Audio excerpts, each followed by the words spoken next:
있다면 어느 실제 공천에 개입한 행위의 결과가 있었는지가 중요하겠죠. 그래서 이렇게 돈을 받고 여러 가지 금전적인 대가의 이득을 취할 정도로 김 전 위원에 대한 공천의 영향력을 행사했는가, 상대방은 누구인지에 대한 추가적인 확장 수사가 이루어지지 않을까 생각이 들고요. 공직자나 권한 있는 자가 이렇게 청탁을 받고 공천권을 부당하게 행사했다고 한다면 직권남용이라든가 뇌물수수가 적용될 여지가 있습니다. 그러다 보니 다른 사람에 대한 뇌물죄, 직권남용죄, 정치자금법 위반으로 이제 나아갈 여지가 있는 것이고요. 특히 이 사건 같은 경우는 처음에 여론조사 비용으로 이제 비용을 내지 않고 이 대가로 받은 게 아니냐라는 의혹이 제기됐기 때문에 이 여론조사와 연관성이 있는 것이냐, 여론조사 과정에서 비용을 받지 않고 한 행동에 있어서 공천의 대가였느냐, 이 역시 추가적인 조사 대상이 될 것으로 보입니다. 네, 자 이르면 오늘 밤늦게 나올 것으로 예상되는 구속 여부 좀 주목할 만한 것 같고요. 자 주제를 조금 바꿔보도록 하겠습니다. 방금 전에 이제 출석 모습을 봤는데요. 이재명 민주당 대표의 부인 김혜경 씨의 공직선거법 위반 혐의 1심 선고 지금 진행이 되고 있는 것으로 보입니다. 기소된 지 9개월 만에 재판이 이루어지는 거죠? 네, 상당히 오랜 기간 재판이 이루어졌습니다. 예. 그만큼 이제 증인들도 많았을 뿐만 아니라 치열하게 다툼이 있었다 이렇게 보시면 될 것 같고, 사실관계는 그렇습니다. 그 당시에 이제 대선 경선을 앞두고 이제 전현직 국회의원 배우자 3명 그리고 관계자들 3명에게 총 10만 4천 원 상당의 식사를 제공한 혐의는 이 선거법상 기부행위 금지, 그러니까 금품 수수라든가 이익을 제공해서는 안 됨에도 불구하고 식사를 제공한 혐의로 기소가 됐고, 관련해서 직접적으로 이제 법인카드를 결제한 회계차기 행자는 이제 유죄가 선고가 된 상황이고, 이와 관련해서 김혜경 씨가 이걸 알았는가, 묵시적으로도 승인을 했는가 또는 공모했는가가 이 사건의 주요 쟁점이었습니다. 그래서 검찰은 김혜경 씨가 이제 남편을 대선 후보로 세우기 위해서 어느 정치들의 부인을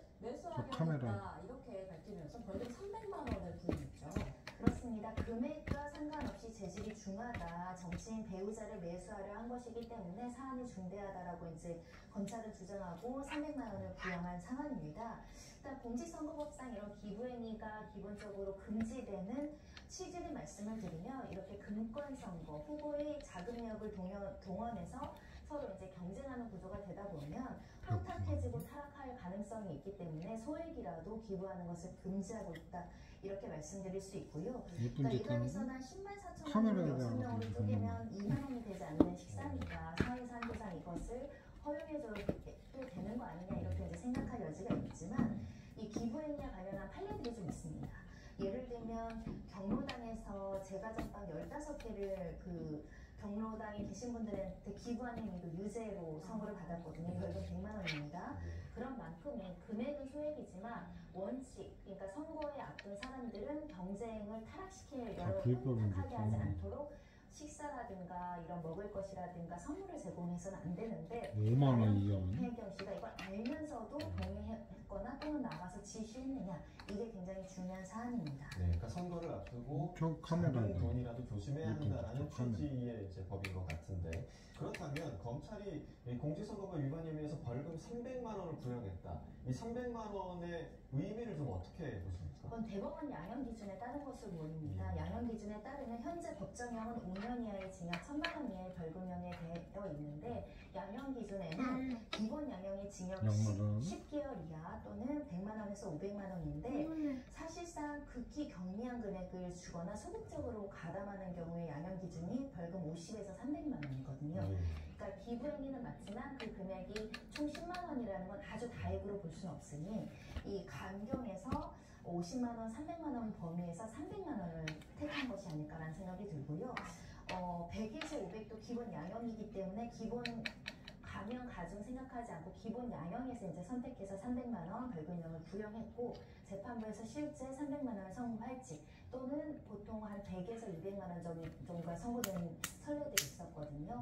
그래서 조금 더 강경해서 선고할지 지켜봐야 될 것 같습니다. 네, 지금 김혜경 씨 측과 검찰 측의 입장이 아주 팽팽하게 지금 갈리고 있는데, 일단 김혜경 씨는 그 식사비를 수행비서가 경기도 법인카드로 결제한 사실을 자기는 전혀 몰랐다. 지금 이런 입장인 거잖아요. 그렇습니다. 각각 참여한 사람들이 각각 내고 갈 줄 알았고 그것까지는 내가 관여하지 못했고 이제 추후에 알게 됐는데 내가 봐도 좀 이상한 것 같아서 앞으로는 조심하겠다라는 취지로 최후 변론을 한 것으로 보이고 특히 수행비서도 법정에 나와서 증인으로 내가 단독적으로 결제했을 뿐 그 같이 공모하거나 이걸 미리 보고를 하거나 사후적으로 알린 사실은 없다라는 취지로 이제 증언을 한 것으로 알려지고 있는데요.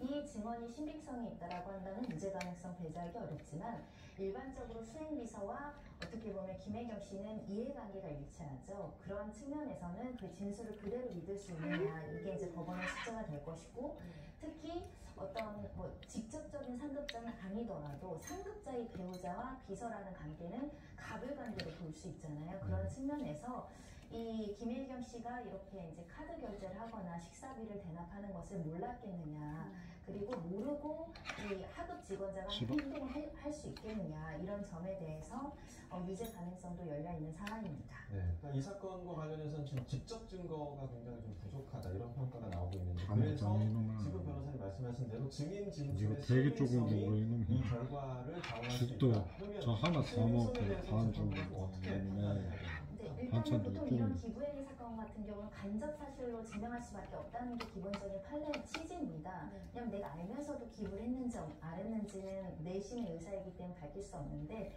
보통 식사 자리라면 또 내가 주최자이면 이 식사비를 누가 결제하는지에 대해서 관심을 가질 수밖에 없고 특히 관심을 갖지 않는다고 하더라도 비서가 와서 이것을 결제할 가능성이 있다라고 한다면 그 소통하는 것이 야, 통상적이기 니가 때문에 양말 벗어봐. 이 부분과 관련해서 단독적으로 이거 벗어봐. 결제했다라는 것이 자연스러울지 사회 경험칙상 이거는 우리가 식사를 대접하자 바나나 쏠라 벗어. 일시적으로 여기도 수행한 벗어. 상황인지에 대해서 법원에서 판단하지 않을까 얘 생각합니다. 잘 보네. 네, 그래서 그런데 궁금한 게 수행비서 배모 씨는 이미 혐의가 유죄로 인정돼서 쌍둥이 두 명. 징역형의 집행유예를 너 벗는 거 힘들어. 이 부분이 오늘 선고에 영향을 미칠까요? 어떻게 됐습니까? 불리한 그 영향을 미치겠죠. 왜냐하면 이미 이제 6명에게 10만 4천 원을 준 거는 이 수행비서의 행동은 기부행위가 명확하다라는 게 안녕히 법원이기 계세요. 때문에 나아가서 김혜경 씨 사건에서 이런